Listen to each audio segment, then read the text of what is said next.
pa tayo nanananghalian eh. Ito muna ang ating pampalipas gutom. Chicken skin.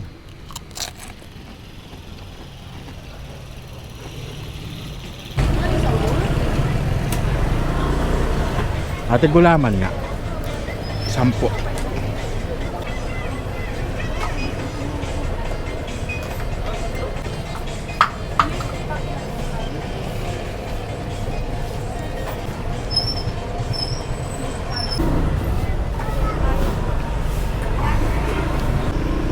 Nagchicha muna tayo guys, pantanggal gutom lang.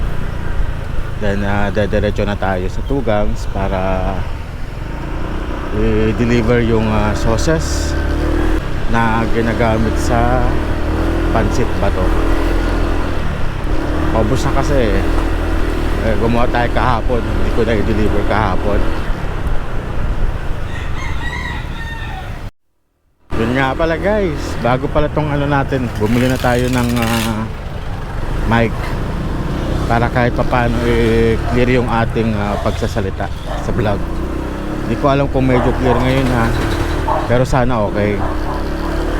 May kamahalan lang yung ano yung GoPro na ano, mic adapter.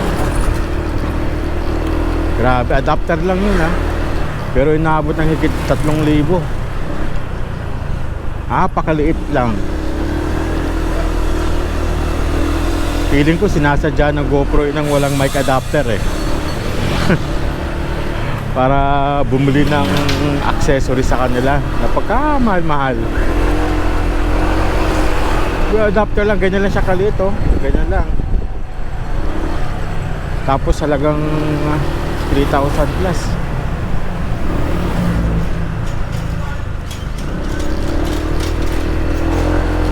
Pero at least magiging quality na yung ating ano. Hindi ko lang sure kung ano magiging outcome ngayon ha. Kasi ang ginamit kong mic is yung ano, may wire. Hindi pa ako hindi pa tayo bumili ng wireless kasi subukan muna natin tong medyo mas mura-mura na mic. Kasi nataga na tayo dun sa ano sa adapter eh. Itong binili kong wired mic is nasa 200 plus lang. Kala nga mas maganda compare sa dati. Yung talagang naririnig nyo ako.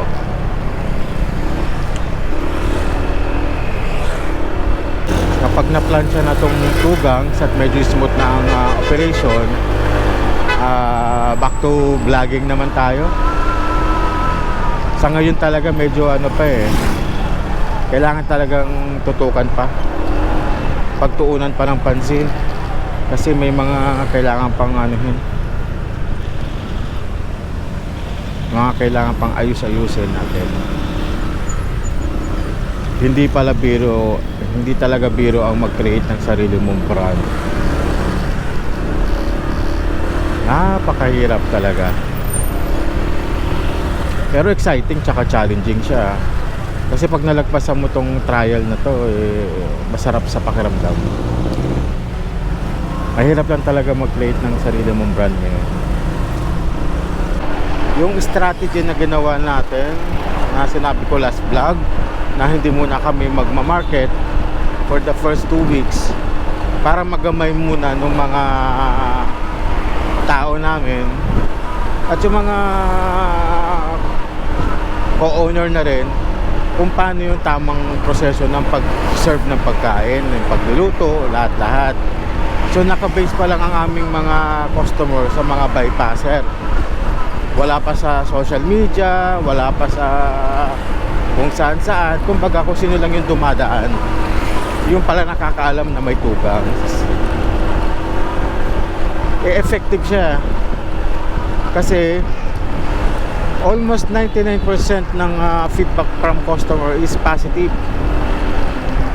Halos wala nang negative kasi kahit pa paano nag-start na kami mag-marketing nung 3rd week na, mga 3rd week yata yun, or mga late 2nd week ng Tugangs. Kahit pa paano gamay na, kumbaga hindi na sila nangangapa. Yun kasi ang problema kapag mag-start ka pa lang na new brand mo, yung magpapakilala ka pa lang, kumbaga is kakapain mo pa kung ano yung mga dapat gawin, mga sistema sa kitchen, etc. Nung yung second week na, medyo na-alarm na kami kasi nagde-decline na yung sales namin. Siyempre, may pinapasahuran tayong tao, may binabayaran tayong bills.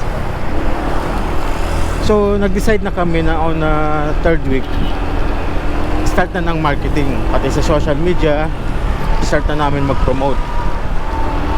Kaya meron kami video for a promotional video. Ginawa namin yun yung start namin. And then pagdating ng third week hanggang fourth week, yung magwa 1 month na tayo. Actually napasa tayong 1 month eh. Nag 2 to 3 times ang dagdag sa sales. Oo, na-cover up yung mga decline nung second week. Actually second week lang naman yung decline ng sales. Kasi nung first week mataas talaga kasi yun yung curiosity ng mga tao. Yung second week doon na nakita yung medyo Pero pagdating ng third week, kasi nga nag-start na kami ng marketing at nagdagdag na rin ng new product na pansit bato, doon na nag-start ang pagbulusok ng aming sales. Kaya nga ngayon adjusted yung oras namin kasi talagang meron pang bumibili ng madaling araw. Actually hindi naman madaling araw, mga hating gabi pa.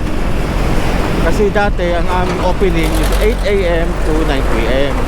Lagi may humahabol ng 10. Tapos nung in-adjust namin ng 10, may humahabol ng 11. Madaming humahabol ng 11. Pagdating ng in-adjust namin ng 11, may humahabol pa rin ng hanggang hating gabi. So ang ginawa namin ngayong November, started ngayong November, ang opening namin is 9 AM to 12 midnight. Kasi sa umaga naman hindi pa masyado eh. So in-adjust namin to 9 AM. Tumaas ang sales namin. Overwhelming na. Pero syempre kailangan dagdagan pa ang effort. Pero kaming quota, hindi pa siya natatarget yung quotang yun para totally talaga maganda yung flow, maganda yung kitaan namin. Kailangan namin ma-reach yun. And hopefully this month matarget na namin yung quota. Positive naman ako na kaya na. Kasi ang gaganda ng feedback ng mga customer. Una, affordable siya. Nakakatawa kasi yung mga ultimo, yung mga hindi naman sa minamalit ko sila, yung mga hindi ganun kayang bumili ng mamahalin. Makita mo naman kasi sa pananamit nila kapag pumunta sa store.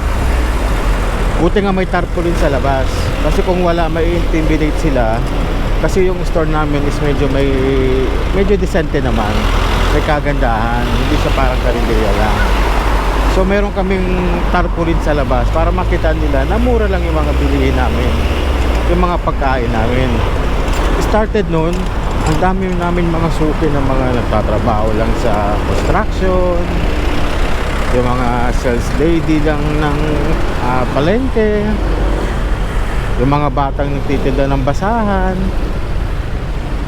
At least na-afford nila, nakakakain sila ng maayos at masustansya sa murang halaga. Isa na rin yung sa namin mission and vision. Bali tapos na kami doon sa problemang yon, na pagdaanan na namin at nasolusyonan na namin. Ngayon, this month, ang pinaplansya na lang namin is yung proper inventory ng product. Kung ilan yung lumalabas at ilan yung pumapasok, para makita namin yung actual na kinikita dun sa expenses namin. Medyo medyo mahirap lang kasi wala pa naman kami komisari. Tapos ang aming inventory is per per grams ang portion namin. So ginagawa namin ito ng sistema para hindi magulo, para namomonitor namin, natitrace namin kung may nawawala ba o nagtutugma ba tong nilalabas at yung pinapasok, kung kumikita ba to or hindi. Meron na nito sa POS, kaso nga lang medyo mahirap kasi ano siya per grams kasi minsan nag-iiba-iba. For example, dun sa pancit bato, ang ginagawa namin sa pancit bato na noodles, piniprecook na namin yun, hinahapcook na namin. Minsan hindi consistent yung timbang niya. Tinitimbang kasi namin yun, kaya kapag kumain ka sa amin, kung ano yung para sa iba, kung ano yung timbang ng iba, gano'n din ang timbang niya sa'yo. Even siya, pati yung sahog niya, na gulay, na kikiam, para parehas. Pati sa kanalas, yung meat niya, may designated na timbang din kami doon. Lahat yan para parehas, para lahat even, at makikita mo yung pinakakita niya. So ngayon, dahil nga sa wala pa tayong komisarya, tag-uumpisa pa lang naman, doon na mismo yung pagpo-portion, doon na mismo sa store. Medyo madugo-dugo lang sa umpisa pero masasanay din. Meron kaming daily monitoring para doon sa opening tsaka closing. Meron din naman sa fresh meat na stock in, yung bloke-bloke na hindi pa napoportion. At meron din naman kaming stock out. Tapos meron din kami yung na-portion na. Basta marami. Medyo ano siya, hindi kasi merong talaga mga standard na mga inventory sheet or whatsoever. Pero iba-iba kasi. Depende sa klase ng business at sa klase ng ano mo sa kitchen eh. Depende. Kaya talagang gagawa ka ng sarili mo. Hindi pwede yung magbe-base ka lang o gagayahin mo yung ganito, yung ganyan. Hindi. Depende. Gagawa ka ng sarili mo, pati yung terminology, gagawa ka rin ng sarili mo para mas maintindihan ng mga tao. Kasi ibang tao naman hindi masyadong hindi natin tawag dito, hindi natin mapipilit na yung iba. Yung terminology na naintindihan namin, kasi nga nakapag-aral naman kami, ay hindi nila naintindihan. So ang ginagawa namin, sariling sariling inventory sheet, sariling wording o whatsoever para mas maintindihan nila. Hopefully maging okay na, kasi syempre gusto ko na rin gawin yung talagang naumpisahan ko na dito sa Jajimmy on the go. Ayaw lang namin iwan pa, ayaw ko iwan na nakahang pa yung at kung hindi ko naman talaga iiwan, kumbaga hindi pa tayo pwede maglaylo sa tugangs kasi may mga aayusin pa eh. Kailangan pa kami. Kapag medyo gamay na lahat ng mga kako-owner natin, na kaya na nila kahit wala kami, doon ako mag-start talaga na gawin yun ng umpisahan ko sa Jajimmy on the go. Magta-travel talaga ako. Kaya nga ito, naumpisahan ko na, bumili na ako paunti-unti ng mga kailangan ko dito sa vlogging eh. Itong mic, itong GoPro, yung mga pang-camping natin. Pero mas mas priority ko muna ito. Yung vlogging nandyan lang yun, anytime pwede ako bumalik eh. Kasi gusto ko talaga alam mo yun, ma-express yung fashion ko sa food, yung fashion ko sa pag-travel, kasi mahilig ako sa beach eh, mahilig ako sa nature, yun talagang gusto ko.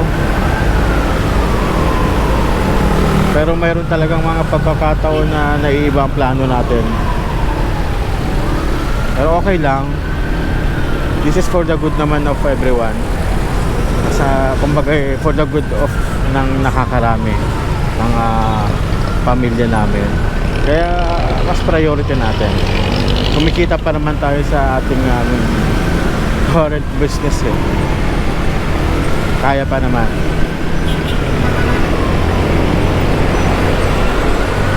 Ayun, pagbigyan ko muna ang asawa ko, saka na muna yun sa akin. Babawi ako sa inyo mga ka-Jajimi. Babawi ako sa inyo, promise yan. For now, priority ko muna ito. Kapag okay na ang lahat, balik tayo dyan. Magta-travel tayo around the Philippines muna. Sa norte, sa south, Visayas, Mindanao. Talagang ipupush through ko yan. Pero syempre kailangan natin ng pera dyan. Unahin muna natin yung malalapit. Makita nyo yung footbridge na yan. Ipulang kayo kaliwa, papunta sa Antipolo taas, Antipolo bayan pala. Ayan, andun lang yung tugang sa kabila lang. Tatawid lang tayo.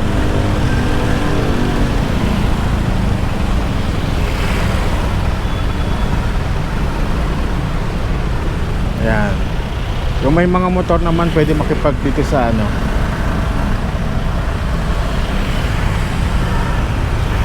pwede makipag dito sa Pilipinas Pawn Shop. Ayan. Pa-assist lang kayo sa staff namin, tapos pwede na kayong pwede kayo magpark dito yung mga nakamotor. Wag lang yung mga nakasasakyan.